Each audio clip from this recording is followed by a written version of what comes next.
Hi friends, welcome to வண்ணத்து பூச்சி. இன்றைக்கி நம்மளோட சேனலில் ஒரு ஹெல்த்தியான கேக் ரெசிபி தாங்க பார்க்க போகிறோம். இது பார்க்குறக்கு சாக்லேட் கேக் மாதிரியே இருக்கு இல்லைங்க. ஆனால் இதில் வந்து நம்ம எந்த ஒரு மைதா, சுகர் இந்த மாதிரி எந்த விஷயமும் நான் ஆட் பண்ணலை. பாருங்கள், நான் உலர் திராட்சை எடுத்திருக்கேன்.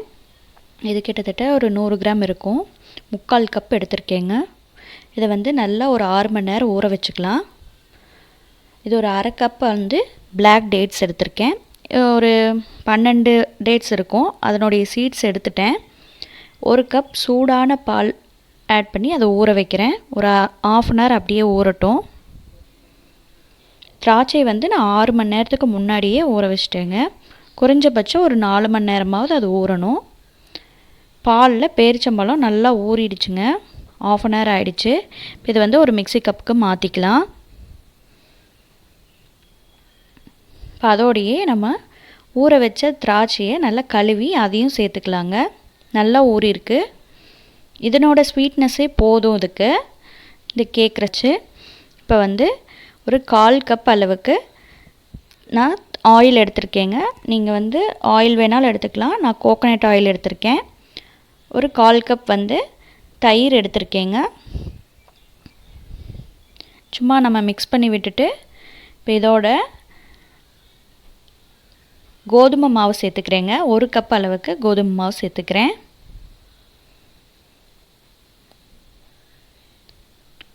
இது எல்லாத்தையும் சும்மா ஒரு கிளறி விடுங்க. ஏன்னா நம்ம வந்து மிக்ஸி கப்பில் போட்டு ஒரு சுற்று விட போகிறோம். அப்போ தான் நல்லா கேக் வந்து சாஃப்டாக கிடைக்கும். அடுத்து 1 டீஸ்பூன் அளவுக்கு பேக்கிங் சோடா சேர்த்துக்கிறேங்க. பேக்கிங் சோடா இல்லைன்னா நம்ம நார்மலாக யூஸ் பண்ணுவோம் இல்லைங்களா, சோடா உப்பு, அது கூட சேர்த்துக்கலாம். எடுத்துக்கலாங்க. அவ்வளோதான். இப்போ அதோட நான் உங்களுக்கு எந்த ட்ரை ஃப்ரூட்ஸ் பிடிக்குமோ அதை இதில் ஆட் பண்ணிக்கோங்க. இப்போ நம்ம வந்து ஜஸ்ட் மிக்ஸ் மட்டும்தான் பண்ண போகிறோம், அரைக்க போகிறதில்ல. நம்மளோட கேக் பேட்டர் வந்து இந்த அளவுக்கு இருக்கணுங்க. இந்த மாதிரி கன்சிஸ்டன்சியில் இருந்தால் தான் கேக் நல்லா வரும். உங்களுக்கு இப்படி வரலைன்னா நீங்கள் தண்ணி கூட ஆட் பண்ணிக்கலாம். இப்போ வந்து கேக் எதில் செய்ய போகிறோமோ அதை வந்து ஆயில் அப்ளை பண்ணி செட் பண்ணி வச்சுக்கோங்க. நான் பட்டர் ஷீட் போட்டிருக்கேன். உங்கள்கிட்ட இல்லைன்னா ஆயில் மட்டும் அப்ளை பண்ணால் போதும். நல்லா இந்த மாதிரி குலுக்கி விடுங்க.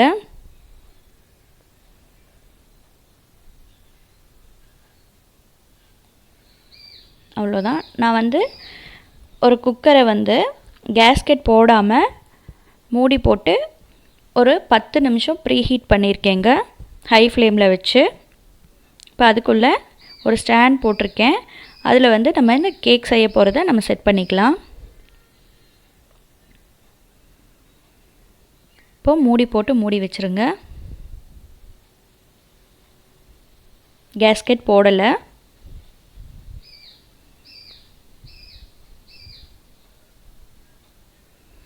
மேலே எப்பவும் போல் வெயிட் போட்டுக்கோங்க. அடுப்பை வந்து மீடியம் ஃப்ளேமில் வச்சுக்கோங்க, ரொம்ப ஹை ஃப்ளேம் வேண்டாம். அவ்வளோதான். இப்போ எனக்கு இந்த கேக் செய்கிறதுக்கு எவ்வளோ நேரம் ஆச்சு அப்படின்னா ஒரு 35 மினிட்ஸ் ஆச்சுங்க. உங்கள் அடுப்பை பொறுத்து மாறும்.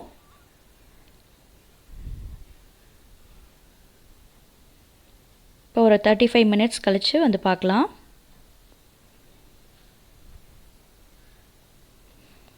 ஓப்பன் பண்ணி பார்க்கலாங்க.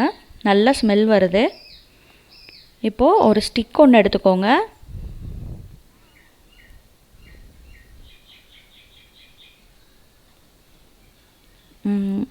இதில் இந்த மாதிரி குத்தி பார்த்தோம் அப்படின்னா அதில் மாவு ஒட்டாமல் வரணும். பாருங்கள், ஒட்டவே இல்லை. கேக் நல்லா வெந்துருச்சு. நல்லா உப்பி வந்திருக்குங்க. சாஃப்டாக வந்திருக்கு கேக்கு. இது நம்ம எந்த ஒரு மைதா, எக்கு எதுவுமே ஆட் பண்ணல. சுகரும் நம்ம ஆட் பண்ணலைங்க. நான் வந்து திராட்சையும் வச்சு தான் இதை செஞ்சுருக்கேன். அதே மாதிரி கோதுமை மாவு தான் இதில் ஆட் பண்ணியிருக்கோம்.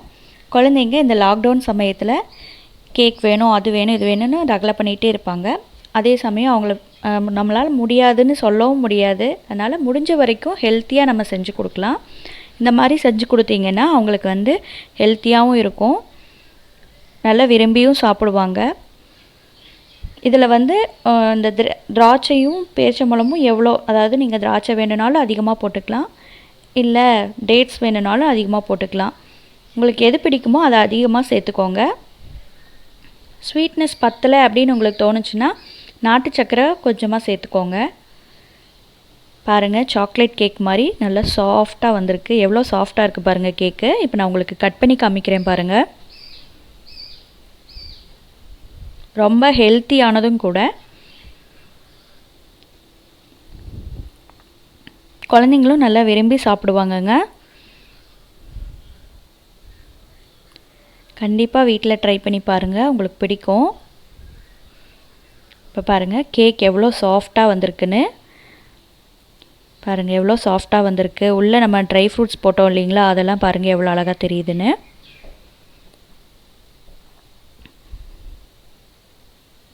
நீங்களும் வீட்டில் ட்ரை பண்ணி பாருங்கள், கண்டிப்பாக உங்களுக்கு பிடிக்கும். தேங்க்ஸ் ஃபார் வாட்சிங்.